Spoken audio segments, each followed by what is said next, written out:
ওরে glowing glowing কে এটা কি হলো? হেই, কি অবস্থা সবার? তো জলদি জলদি রেডি হতে হবে, জলদি জলদি আমাদের ফেসটাকে রেডি করতে হবে, সব ময়লা টয়লা ধরে মুছা ফালা দিতে হবে, তোমারও আমারও। সো ফার্স্টে তোমার ফেস যদি ড্রাই হয়ে থাকে তাহলে একটা অলিভ অয়েল নিবা, আর যদি অয়েলি হয়ে থাকে তারপরও একটা অলিভ অয়েল নিবা, নিয়ে জাস্ট অল্প কইরা, অল্প না আমি অনেকটা নিছি, নিয়ে আস্তে আস্তে হালকা হালকা ফার্স্টে দিবা। দেওয়ার পর দেখবা এই যে গ্লোয়িং গ্লোয়িং করবে, তারপর একটু পোজ মারবা, ঢং করবা, দেখবা মুখটাও ভালো হয়ে গেছে।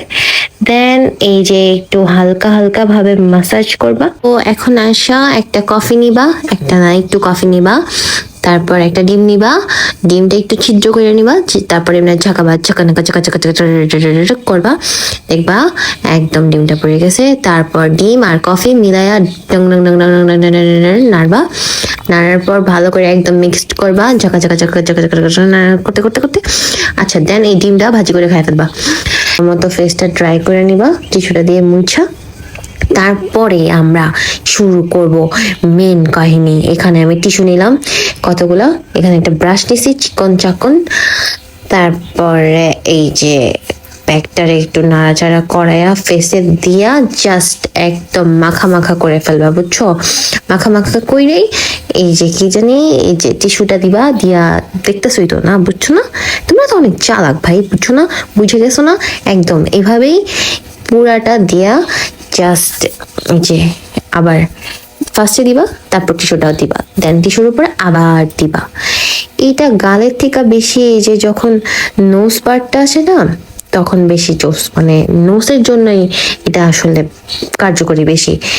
ব্ল্যাক হেডস তো ভাই নাকের দিকে, তারপরে থুতনির দিকেই থাকে বেশি, তো নাকের জন্য আর কি এটা বেশি দরকার। তো এই যে নাকের এই সাইডে বেশি করে দিয়ে নিবা, তারপরে থুতনিতে দিবা, কপালে দিবা। আমি মানে এত জায়গায় দেওয়া লাগে না, আমি সব জায়গায় দিই, তোমরাও চাইলে দিতে পারো আর কি, ফ্রিতে পাইলে যা হয় আর কি, বুঝছো না? এমন ভাবে চমকাবা যেন ঈদের দিন শুধু তুমি লাইটের মতো চমকাও, আর কেউ যেন না চমকাইতে পারে, এমন ভাবেই দিবা, বুঝছো? আর এটা আসলে আমার অনেক দিন আগে আপলোড করার কথা ছিল, আমি একটা স্টোরি দিছিলাম, তারপর অনেকে জিজ্ঞেস করছিল যে কি লাগাইতেছি, কিভাবে টিউটোরিয়ালটা দিতে। এই যে দেখছো এইভাবেই লাগাইতেছি, তোমরা এইভাবেই লাগাবা, দেন আমার সাথে শেয়ার করবা যে কি হলো, কেমন লাগলো, তোমাদের ওয়ার্ক করতে কিনা, সব কিছু জানাবা। আর আমার ভাইও আমাকে জিজ্ঞেস করছিল যে ওর ব্ল্যাক হেয়ারস হোয়াইট হেয়ারস হয়েছে, এখন কি করবে। তো এই যে দেখ এইগুলা করবে, বুঝছস? আচ্ছা, তো এখন এই যে মুছটা লাগাইতে গেছিলাম, মুছ আমার মাঝখান দিয়ে ছিঁড়ে গেছে ভাই। এখন নতুন করে আরেকটা মুছ লাগাইলাম, লাগাই এখন পোজ পাউট ঢংঢং করতে করতে পুরাটা লাগাই ফেলবা, বুঝছো? টিঙ্গি টিঙ্গি।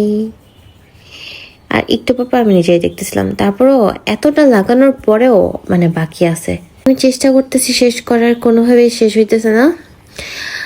তো এখন আম্মু আসছে, আম্মুরও লাগাই দিতেছি যেন এটা শেষ হয়, নাহলে তো মাইরটা আমিই খাবো। ডিম কফি খালি যদি না শেষ হয় পুরাটা, এই মহিলাই আমার আবার পিডাবে।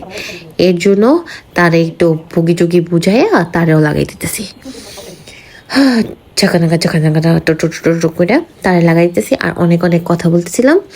তো আম্মুকে দিয়ে দেওয়ার পর আমি একটু আয়নার সামনে এসে দেখতেছিলাম যে শুকাইছে কিনা ঠিক মতো, কিন্তু আমার মনে হইতেছে যে শুকাইছে, কিন্তু আসলে শুকায় নাই, বুঝছো?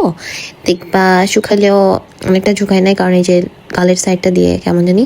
তো আমার মনে হয় 4-5টা মিনিট দরকার, তো আমি দিলাম 5টা মিনিট আবার। তো 5 মিনিট পরে এই যে পুরাপুরি শুকাই গেছে একদম, তোমার চোখ মুখ টানা টানা একদম টানতেছে মুখটা। এখন জাস্ট আমি তুলবো। আরে ভাই, এই তোলার টাইমে যাদের ফেসে একটু হেয়ার আছে না, তারা একটু কেয়ারফুলি তুলো, বাট কেয়ারফুলি না তুললেও হবে, হেয়ারগুলো উঠে যাবে আর কি, ব্যথা লাগবে আর কি, যাই হোক। তো আস্তে ধীরে সুস্থে মানে তুলো আর কি। এই যে আমি তুলতেছিলাম, আমার এত বেশি ব্যথা লাগে নাই, আমি আস্তে আস্তেই তুলতেছিলাম, তারপরেও আমি আবার ঢং করতেছিলাম একটু, কারণ সুন্দর লাগতেছে। কয়েকটা ছবি তুলছি আমি এই পোজে, তারপর আমি স্টোরি দিয়েছিলাম, ওইখানে আমাকে অনেকে জিজ্ঞেস করছে, তো তাই তোমাদের সাথে আজকে আমি এটা শেয়ার করতেছি আর কি, যে আমি কীভাবে কী লাগাইছি আর তোমরা কীভাবে ওইভাবে গ্লো করতে পারবা। দেখো ভাই, অনেক অনেক ব্ল্যাক হেডস বাইর হয়েছে, ব্ল্যাক হেডস কম বাট হোয়াইট হেডস অনেক, এই যে একটা বড় লেভেলের ব্ল্যাক হেডস। তো আমি আমার চুলটা একটু খুইলা এখন প্রপারলি ঢংটা করবো আর কি। তো আমি আমার ফেসটা ভালো মতো ধুয়ে মুছে নিয়ে আসছি, এই যে দেখো, এখন দেখো রেজাল্ট, কত গ্লো করতেছে ফেসটা, আর এত সফট হয়ে গেছিল, মনে হইতেছে যে আমি একটা মানে ময়লা, মনে হয় যে কাপড় আটকায় রাখছিলাম ওইটা জাস্ট টাইম না আমার স্কিন, ময়লা স্কিনটা জাস্ট ফালাই দিছি, এমন একটা ফিলিংস। তো তোমরাও ট্রাই করো, ট্রাই করে দেখো যে কত ভালো, আর অবশ্যই আমাকে জানাও তোমাদের উপর কেমন ওয়ার্ক করছে। তো আজকের মতো এতটুকুই। আমি এই ফেস নিয়ে জাস্ট কতক্ষণ যে আমি আয়নাতে দেখছি বলার বাইরে, পুরা মুডটাই চেঞ্জ হয়ে গেছে। সো ওকে, টাটা, নেক্সট দেখা হবে কোনো একটা চমকানো ভিডিওতে, টাটা।